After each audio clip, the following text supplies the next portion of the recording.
This is Between the Uprights. Football is life. The rest is just details. Here are your hosts, Joe, Matt, and Chris.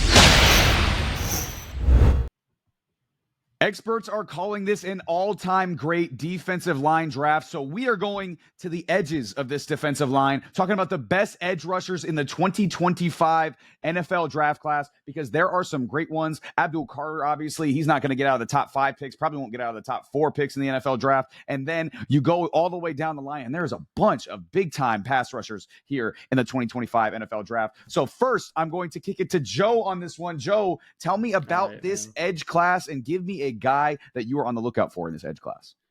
I mean, honestly, we look up and down the board and, you can't start looking at this class without talking about Abdul Carter. I mean, the guy is probably is being touted as one of the 2 blue chip players that actually exist in this draft. And there are people who are making arguments for Tennessee, for Cleveland, for New York, the Giants, the football Giants, to pick either him or Travis Hunter instead of selecting a quarterback. I think the Giants are firmly on that list right now, especially in the first round, based on who they've been signing and we've seen go in there recently. I think that you look at some of the other, teams there. Tennessee could possibly be on that list, depending on how they view some of the quarterbacks and how we view some of the quarterbacks. And I think the Cleveland Browns are also on that list a little bit on how they view the quarterbacks. So there's a very good chance that both Travis Hunter and Abdul Carter are gone, and possibly even throw in another defensive player in there somewhere, because how good the defensive draft in this draft is. You talk about,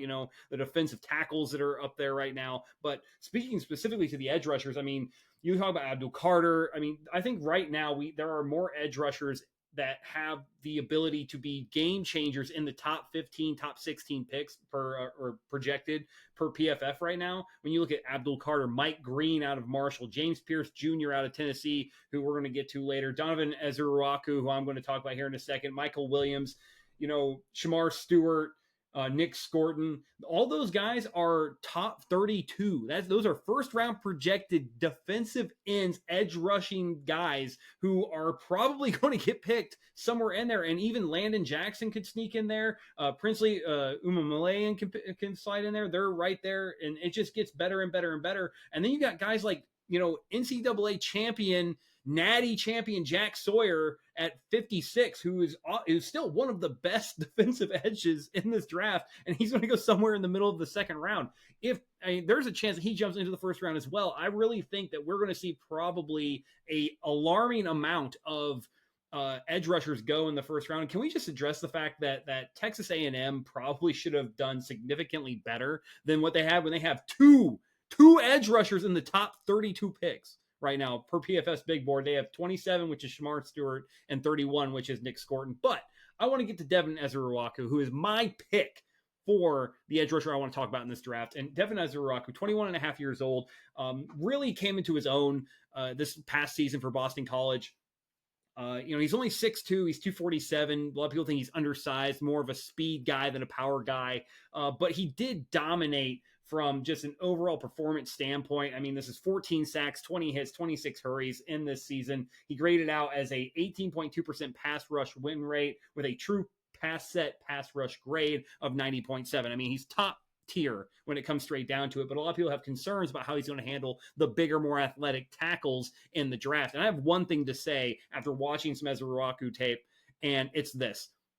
Donovan Ezeiruaku is the second coming of Robert Mathis. Robert Mathis, honestly, was a smaller guy. He weighed in at 6'2", 247. You know what Devin Ezeiruaku weighs in at? Anybody? Don't worry, I'll tell you. 6'2", 247. You talking about a speed rusher who was undersized, who absolutely dominated? Robert Mathis had a great career. And for those of you who are too young to have witnessed Robert Mathis, he was part of a 2-head monster. The other side was Dwight Freeney. And the Colts defense was known for getting after the quarterback in a hurry. And you had to throw against them because Peyton Manning was dropping 35 on you every single weekend. So Robert Mathis is this comparison. And just so I can give you some stats to prove that Robert Mathis wasn't no bum, he had a season where he had 19 and a half sacks. His career had 123 sacks, 52 forced fumbles, and 17 fumble recoveries. And when you put on the tape, you see the hip bend, you see the shoulder, the pad level drop on Ezeiruaku. You see him bend the edge, high motor guy. Even if he gets ran around, he continues to push and continues to drive, get back to the quarterback. He will find a way. The tape is almost identical. I shit you not. I watched the first highlight that I saw on Devin Ezeiruaku's tape when I pulled it up. It was a bend, shoulder drop, blindside hit on the quarterback, strip sack. I pulled up Robert Mathis. The first strip sack I saw of Robert Mathis was the exact same play. He ran, it was to the T. I swear, the reason Devin Ezeiruaku popped off this year for Boston College is because he said, hey, I'm going to watch and see who is about my size in the NFL. And he found Robert Mathis tape and said, oh, I can do that, and just did it. That's why I think Devin Ezeiruaku is probably going to be one of the best edge rushers in this draft. And I feel that he's currently listed, I think, as number 3 on this list right now, or number 4, I believe, right now. He's the PFF Big Board 16, which puts him, I believe, behind James Pierce Jr., Mike Green, and Abdul Carter. I honestly think Devin Ezeiruaku has an argument to be the second best pass rusher in this draft. I really do believe that right now. And I think that a lot of people are going to be concerned about, his height and his weight and his ability to really convert to power. I don't think you need him to. Put him on the outside tackle and let him go to work. This guy's absolutely, he's got a great first step, tons of speed and power bursts, and he's got a high football IQ. Big motor guy. He's going to run down, you see him running down running backs, on the blind side. He's got good edge control there to kick the running back inside for cleanup. You see all the tangibles you want from a solid edge rusher. He kind of can get blown out, though, if he gets a little, tries to peek into the backfield a little bit. Something they can clean him up to establish. You see him do it occasionally where he'll establish a good edge and then be able to peek in and control and then move. Sometimes he doesn't do that. He lets the tackle get into his body a little bit, and then he gets controlled. But those are all fundamentals. He's got a high football IQ. I really, really like this kid. I think wherever he goes, especially if he goes around PFF 16 ranks, if he's around that 16th pick in the draft, this is an absolute steal because this guy should be going top 10. He's a legit pass rusher. Like you mentioned, Joe, there's a lot of, this is kind of a cross-sport reference again. I like doing cross-sport references. We talk a lot about in when we watch basketball, there's a lot of talk about scorers, like who has the bag, right? How many different moves that they have, how many different moves can you put on somebody? Donovan Ezeiruaku gets in his bag a lot. He's got a lot of different moves, and he does a really good job of doing one move and setting that up for the next move to where he can potentially make a play because they're expecting one move and then he makes another move off of that move, So he has a really, really good plan going into each and every game. He's a really, really nice pick, Joe. I like Ezeiruaku a lot. He's someone where if he slides like later in the draft, like a really, really good team's going to get him maybe in like the 20s, and you're going to be like, damn, like they got a really good pass rusher in the 20s. Like that sucks, for the rest of the NFL. So he's a really, really good player, and I'm excited to watch him as well. But I'm going to kick it to Chris. Chris, obviously we've already talked about how good this defensive line and edge class is. Give us your thoughts on that, and then give us a guy that you want to watch here in this 2025 class. Yeah, I think, man, they have some depth at defense in general. Just the amount of talent that they have in the defense is crazy. I think that's also kind of like an Achilles heel because there are so many that I do think that there may be times where like you might have probably the top third option, but because there's so many other ones and someone else and maybe that's a lot lower than you is going to jump up to try to get this specific player, you might see some really good names maybe tumble a little bit just because there's so many of them. Or somebody's going to be in their bag trying to get a specific player and are going to give up the world to go get them. So yeah, this is a really deep class, and I absolutely love it, especially with the defensive end. I mean, if nothing else, like if no one got anything important out of the defense, it had to have come from the Super Bowl. Like if you watch the Super Bowl, there's no way you look at this draft after watching what happened in the Super Bowl and thinking, I think you see all 32 teams now. I really do feel like this is their majority of them. If you listen to a lot of the head coaches talk or the people who are running the show talk on all the teams, when especially with this last weekend when they had the head coach meeting, if you listen to some of the lingo that they're giving, the little itty little bits of things that they're kind of throwing out there that they don't really want to gash people up about, but it's something that they're actually really, really, really paying attention to. It has to be trenches, right? Offensive line, defensive line. That is to me the biggest thing people are paying attention to right now, especially going into this draft. And I think the defense has a very, very, very deep class this year. You might see some that probably in any other class probably would have went in like a third round, and this class might go in like a fifth or sixth, or maybe even go undrafted. You know, it's crazy. This defensive team is insane. The guy that I look at defensive end wise is Landon Jackson out of Arkansas. I'm quite honestly, like, I know I fanboyed on on Scatterboo, right? I am in the process. I am in the process of now fangirling over Landon Jackson as well. Just following his tape, man. Like, even if you know, because let's just talk to the fan. I'm gonna go on a Matt rant, right? And just say, ladies and gentlemen. That seems to be your thing. You love saying ladies and gentlemen, so I'm gonna go with it. And so, ladies and gentlemen, okay, if you don't pay attention at all to college football, because I personally don't watch a ton of it, so I'm not gonna lie to you, I'm right there with you. I am really big on the NFL. I follow a lot of NFL. I don't really pay attention to what's going on college wise until the big games start, when the playoffs start, and then when you start talking about the draft. So I wasn't really all that familiar with Landon Jackson prior to probably the combine, right? Like, wasn't really paying much attention.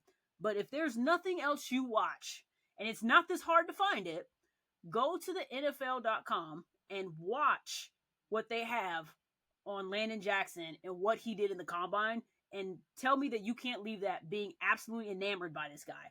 Just ridiculous. Okay, and you're talking about everything I'm about to give you right now. He was virtually either 91% or 99% percentile in all of these marks. He were on a 4.640. Okay, 91 percentile. He were a 40.5 vert, 99% percentile. Broad jump, 129, 99% frontile. Okay, ridiculous. He's 6'6". He's 264 pounds. If you go and watch his tape, right, which I've obviously been obsessed with the last couple days, really actually highly paying attention to, he is a high energy guy. And if you can't look at 32 teams and say that's not what you want in a defensive end. You want a guy who has a very high motor. He definitely has one. He is that, to me, he is very much a Scatterboo when it comes to high energy. He has it, and he's a nonstop. From start to finish, he does not stop. He's natural power, and on top of that, he is a natural leader, and I love that. Like, as good as he is on the field, you can see that if you listen to some of his some of the things that he does, like when he talks to people or when he goes out and helps, you know, the community.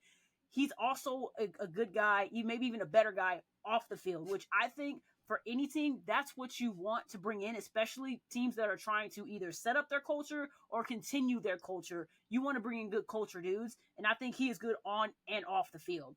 So in 2024, he was a second team all SEC. He led the team in sacks with 6.5 sacks. He started 12 games, 49 tackles, 3 point breakups. He had a forced fumble and a block kick. In 2023, he had a first team all SEC, led the team with 13.5 tackles, and then, or for losses, and then he had 6.5 sacks. So again, he's still a high motor guy. And if you're looking at him and you actually watch his tape, like, you can't look at him and not be impressed, to be quite honest. So on he's, as far as like PFF have them, they have him as the 6th best defensive lineman ranked as far as run defense. And this was out of the defense that's coming into the draft. He's the 6th best. Okay. So he immediately wreaks havoc on, opening rush attacks. He's very good at it. Very good. He's very fast. He's like I said, he has very high energy. He's not going to be duped. That's one thing about it, especially when it comes to gap schemes. He is hardly ever out of position. Like, if you watch his film, you're not going to trick this guy into getting him out of position. It's not going to happen. He is extremely smart when it comes to that.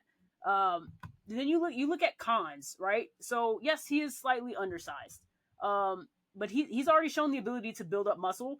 So if you go back and you look at some things about him, he added more than 40 pounds to his frame when he entered into Arkansas, and this was between 2022 and 2023. So after he transferred to Arkansas, which I believe his first start in Arkansas was in 2023, between that time period, he added 40 pounds of muscle. So you can't tell me that he can't come into the NFL and still build on his muscle, and I'm sure it's still something that he's continuously building on now. So again, as a head coach, that's not something that's going to bother me. Okay, he's still developing his technique to expand kind of his explosiveness and how he attacks different schemes, which again, I look at a lot of, prospects coming to the NFL.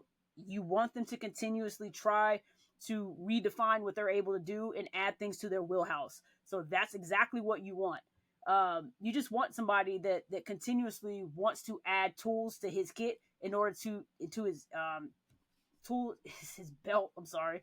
In order to, allow them to be a better player all the way around. Now he's projected to go like the mid-second round. They have his overall rank at 43. I could see him go higher or lower. Again, like we talked about just how deep this class is, and I think that's really going to either hurt or help him depending on where a team sees him and where they're going to favor him for other tackles, because that there are teams who have a lot of a lot of spots that they have to fill. So if they feel like the defense is deep enough that we might be able to skip on a couple guys and maybe take one in the third or fourth round, you may see a lot of guys slide, or you may see some try to jump up and go get them. So I think that it's really his ceiling right now is insane as far as like where he could go versus where he might go. I could definitely see him going maybe the end of the first round. Sometimes he might even fall out and go in the third round. You just never know where he's going to go.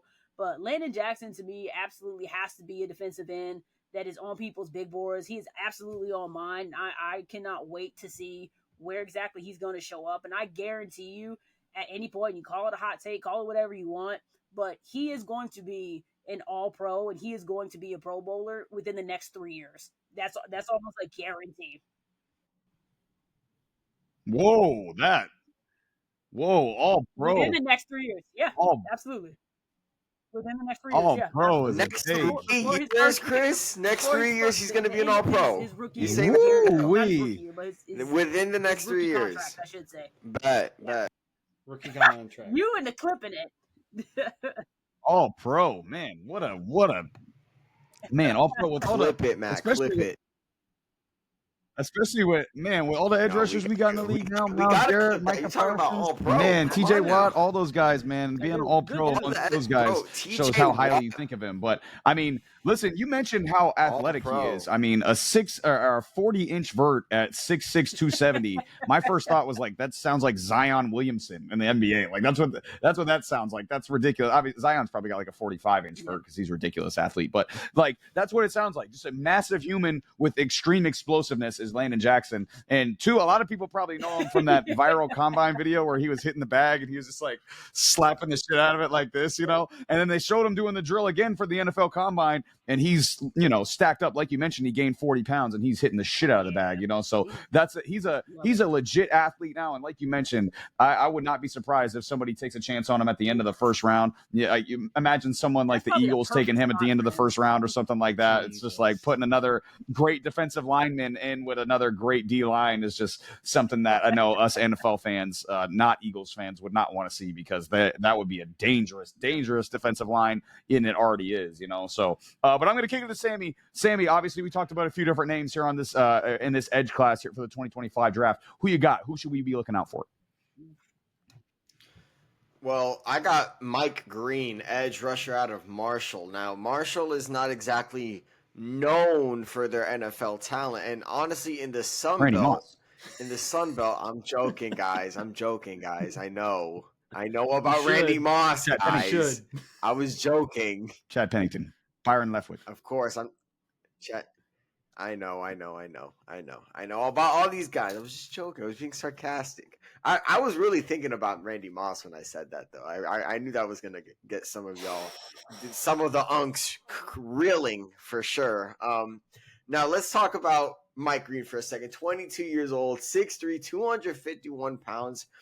a little bit undersized. I'm not going to lie to you, a little bit undersized for a pass rusher, but he makes up for it, and I'll tell you guys why after I say some of the statistics that he had in 2024. He had 17 sacks in all of last year, which led the FBS, 22.5 tackles for loss, 10 QB hits, 32 pressures, and 46 run stops. Second team All-American. Mind you, this was in the Sun Belt Conference. Now, obviously, the Sun Belt isn't looked at as like some sort of dominant force when it comes to conferences, but there is occasionally some various talents that come around from time to time, and Mike Green is one of those talents, in my opinion, to the point where he was a finalist for the Ted Hendricks Award, which is given to the best defensive end.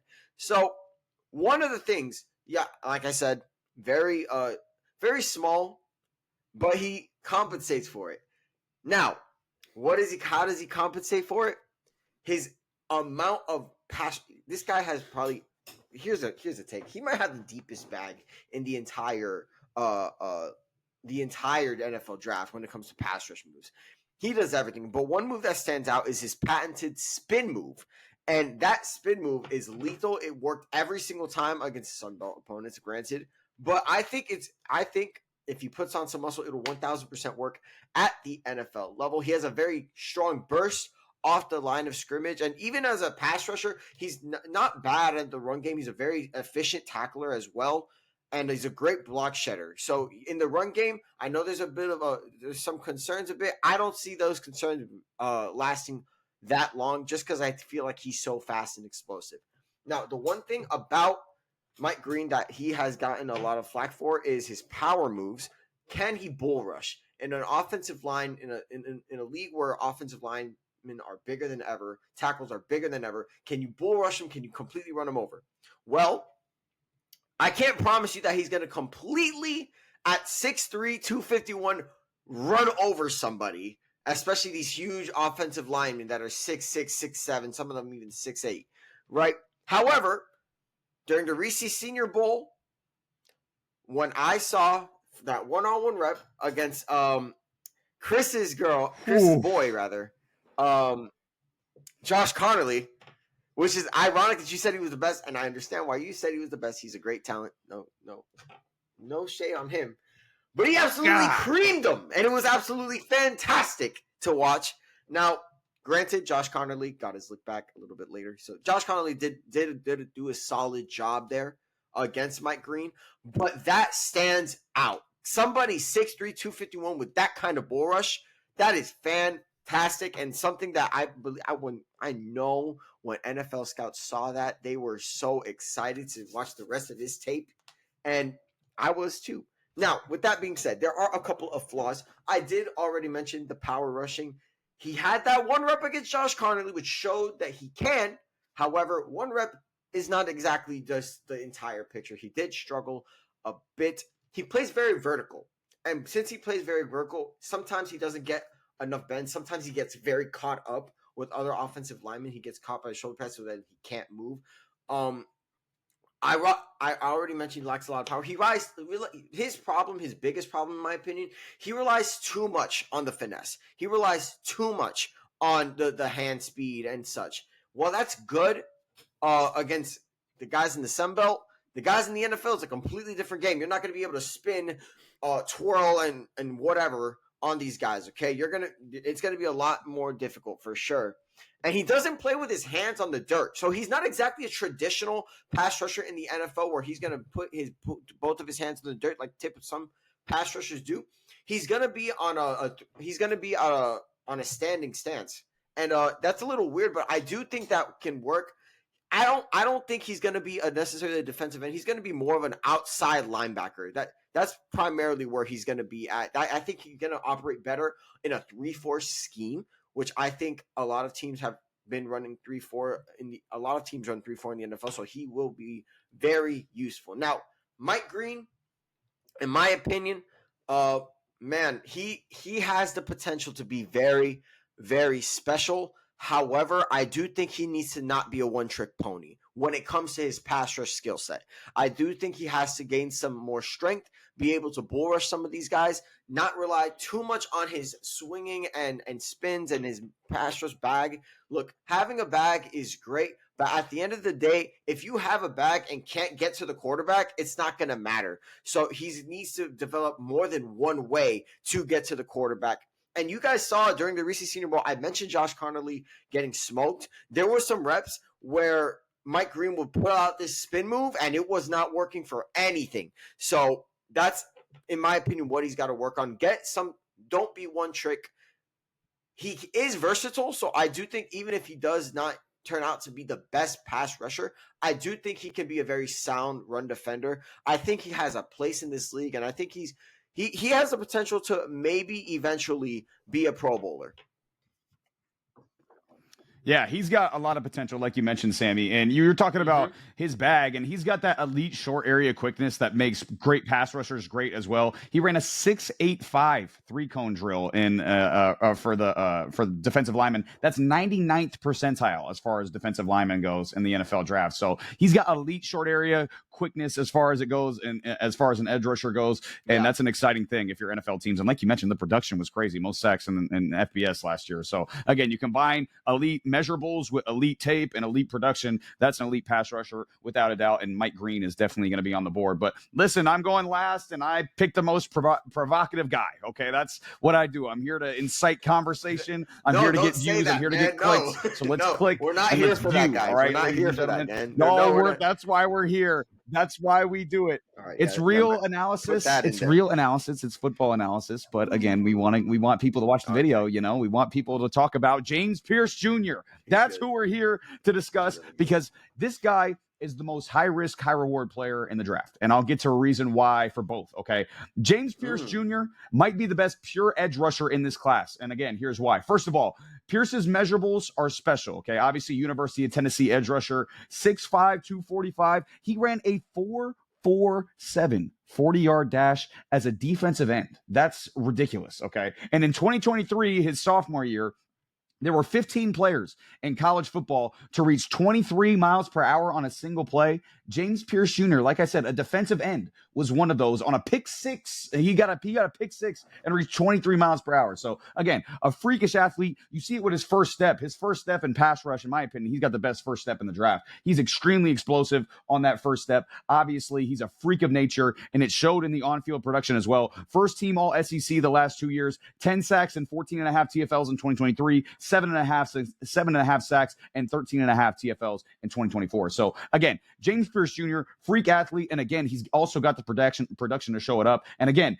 here's a hell of a stat that shows you how good James Pierce Jr. really is off the edge. I looked at a graph of PFF's pass rush win rate stat. Obviously, one of the most important stats as far as rushers go. How much do you win off the edge? How often are you beating your opponent? And this stat was for all first-round edge rushers since 2017.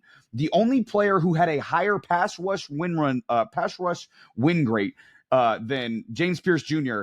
in college, as far as first-round picks go, since 2017, was Nick Bosa. That's the only one, okay? Pierce's was better than notable pass rushers Abdul Carter, Myles Garrett, Micah Parsons, Will Anderson, TJ Watt, and Aiden Hutchinson, among notable edge names that are now great in the NFL. So again, his college tape and his college results are better than some of what now are the best pass rushers in the NFL. And again, he's playing in the SEC. He's not, again, no shots to Mike Green, but again, you're not at Marshall playing in, random conference. Again, you're in the best conference in college football in the SEC. The guy can flat out rush the passer, and he's got a high football IQ as well. He dominates against the screen game as well. He identifies screens really well, and he's capable in the run game because of his play recognition. He's got good hands and instincts as a rusher. So, and if you guys don't remember, before the 2024 college football season, he was projected as the number 1 overall pick in this 2025 draft. That's how talented James Pierce Jr. was before I'll get to what I'm about to get to, because again, it makes sense. The physical freak with high football IQ is a deadly combo. So again, why is James Pierce Jr. sliding down draft boards? Why would he be sliding down draft boards? Football-wise, he lacks strength. Okay, he can get knocked off his spot by a powerful lineman. He needs more size to be effective in the run game. But the big thing is, ladies and gentlemen, character concerns. If there's one thing that's going to get you knocked down a draft board, it's people don't think that you have good character. You're not a high character individual. People think, you're questionable off the field. You might be questionable in the locker room, so that's things that, GMs and head coaches are very concerned about.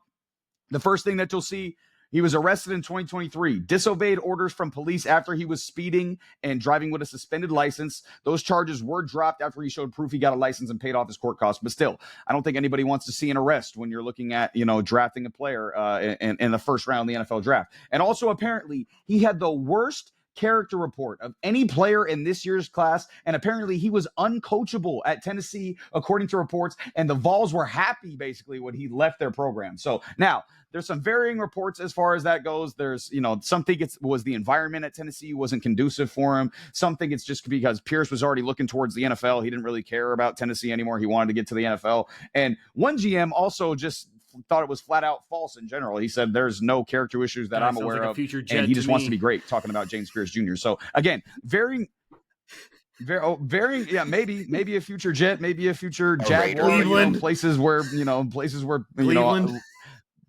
Raider, potentially, guys who have character concerns go. But again, there's been varying reports, so we don't really know what his character is. I've never met him. I can't speak to how his character is. I was never in a locker room with him. I've never played football with him, so again, I don't know how his character is, and that's something that, again, NFL evaluators are going to have to, figure out. They're going to have to do their research on, and that they're going to have to, have to do their due diligence. But again, seeing all that obviously makes you concerned. But like I said, it just means that he needs a more strong culture. He needs a really strong head coach. And I think he needs a really strong defensive line mate, like another fellow edge rusher, a veteran edge rusher that can kind of teach him the ropes of the NFL and really kind of lead him along the right path. And that actually might benefit him as well, because it might drop him to a team that's better, that has a stronger culture, and that has another edge rush mate as far as he goes. So for him, his best fits, I did previous videos, the ideal offseason videos that we did. I mentioned Atlanta as far as a fit for him. They really need an edge rusher, but I don't like that as much as Tampa Bay, which I also mentioned, because Tampa Bay has a really nice culture right now, especially on the defensive line. Vita Vea would be a really good mentor for him as far as that defensive line goes.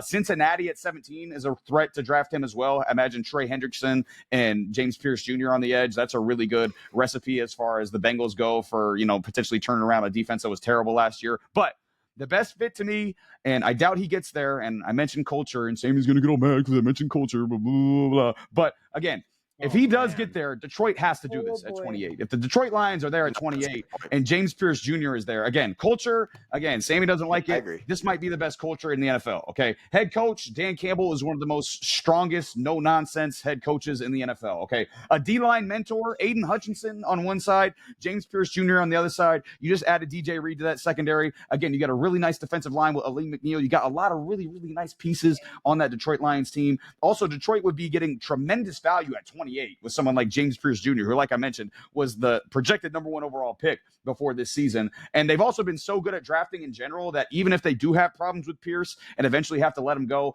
again, I wouldn't be surprised if they get a couple of really quality players in the 2nd, 3rd, 4th round of this year's draft. So I think Detroit would be the best possible fit for James Pierce Jr. So again, James Pierce Jr. to me is the 2nd best edge player in this class. He should go top 10. I'm not as concerned with his character as others are. I think given the right situation, you could be getting a top 10 edge player in football. I think he could be that good. Again, Chris talked about All-Pro. For Landon Jackson, I think we could potentially be talking about James Pierce Jr. as an All-Pro here in the NFL. This has been Between the Uprights. Football is life. The rest is just details.